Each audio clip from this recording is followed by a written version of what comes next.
decided to cross the river. And I realised as soon as I got in the water that started doing the overarm, that there was no way I was going to cross the other side. Tim, my colleague, decided the same thing, so we went back into the woods. We were told to follow the white tapes, which will be laid out en route to the river. Quite a simple thing, it appeared to be simple. We took our rifles and arms with us at that moment. We bound our feet, because being wooded, sort of being heavily mortared, there was a lot of brambles and noise. We then fell in single file, crocodiles across the Arnhem-Utrecht road. Remember, this tape didn't actually follow roads, it was obviously going through back gardens, etc. The shortest distance between 2 points. Anyway, we followed the tape and we turned slightly right, and all of a sudden, I suppose, a German heard this noise, trigger happy, opened up, the machine gun. When I realised that we were going down to the river on the last day, on the breakout, we had gone about 300-400 yards, and I suddenly appreciated that we were in box fire.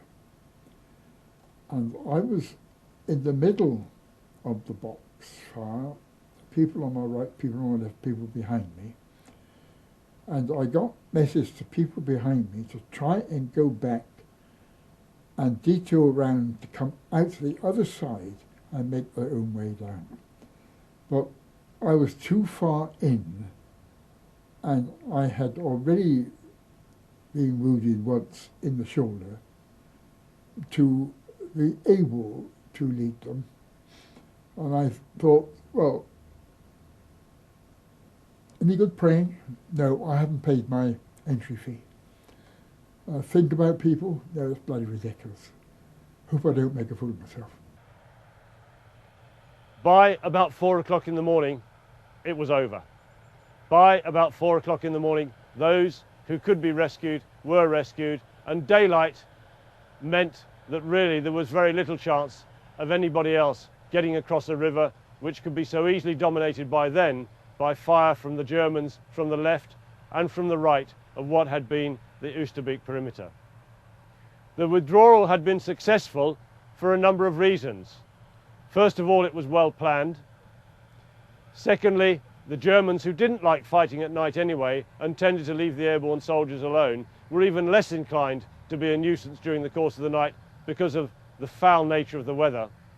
And thirdly, because the withdrawal was covered by huge amounts of artillery fire from 64 Medium Regiment south of here in Nijmegen, and from the field artillery of the 43rd Wessex Division.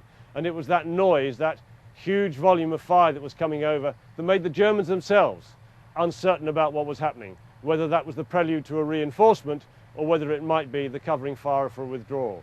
And so although it was awkward, although it was difficult, and although some people were hurt, wounded, ambushed on their way down to the river, to a great extent, those unwounded soldiers who could get out, did get out.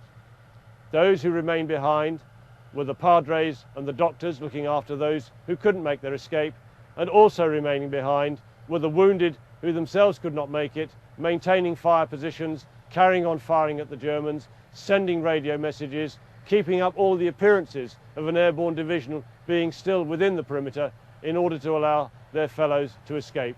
And of course the next morning the Germans were able to come in, find that they'd been tricked, and those who'd stayed behind to help cover the withdrawal and those who'd stayed behind to look after the wounded were made prisoner and taken into captivity, a captivity that will last to the end of the war, which was still some 9 months away. In the aftermath of the battle, the entire civilian population was driven out of the area, their homes looted by the Germans. Many thousands of Dutch civilians would starve to death in the winter of 1944, as the Germans refused to let supplies be distributed as a reprisal for the general strike called by the Dutch on the eve of Market Garden. In those days we were getting hungry already, and later on we got the so-called hunger winter, the worst and the coldest winter of the whole war. And in the West, about 22,000 people starved to death because the Germans had forbidden the transport of all food from the east to the west. And the coal mines were in the south and had been liberated by the Americans, so we had no heat, we had no electricity, and only half an hour of water per day. And we ate, first of all, sugar beet, which is bad enough, and we ended up with tulip bulbs, and that's the worst thing ever. I still hate tulips. and life has its ironies, you know. My wife is the daughter of a bulb grower. Film taken under fire in Arnhem tells its own story. Arnhem would not be liberated until the 14th of April 1945. Just over 10,000 men landed at Arnhem during Market Garden, but barely 2,500 escaped across the river. Around 240 would later find their way home thanks to the tireless efforts of the Dutch population. Nearly 6,500 were taken prisoner, which meant that some 1,300 men were killed. The Battle of Arnhem was hailed as a glittering success, and even Field Marshal Montgomery was said to be officially pleased with the outcome and believed that Market Garden had been 90% successful. Certainly in terms of amount of ground and bridges captured, it had been successful, but without the bridge at Arnhem, it was all for nothing. Dropping the 1st Airborne Division so far from its objective ignored all the lessons that had been learned about airborne warfare. Not being able to carry out the assault in one lift and the breakdown in communications that followed only compounded the problems. This defence here prevented the Germans from moving armour south and preventing the Americans finally from taking the Nijmegen Bridge. If Nijmegen, as the Germans believed, was the key to Arnhem, the defence of this end of the bridge by the paratroopers was the key to their failure to hold the Nijmegen Bridge in the end, because of the determination that they displayed in meeting their objective, which after all had only ever been to hold this bridge for 2 days, and they held it for nearly 4 with no ammunition, no resupply, no support and no help. But the men who fought at Arnhem are worthy of the highest praise. Today, the men of the 1st British Airborne Division are still remembered and honoured by the people of Oosterbeek and Arnhem. Well, I have the feeling that the population in this area was so delighted that after 4 years of German occupation, the liberators were finally there. That, I mean, they were overjoyed.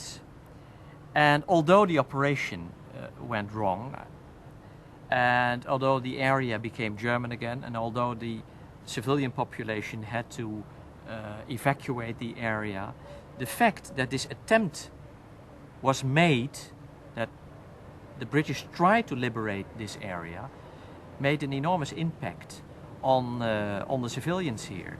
But it was not only that, it was the fact that they lived through this dramatic battle together. I mean, it was not a battle of soldiers only. I mean, they were confined in a very small area, like in these houses here, in the gardens here.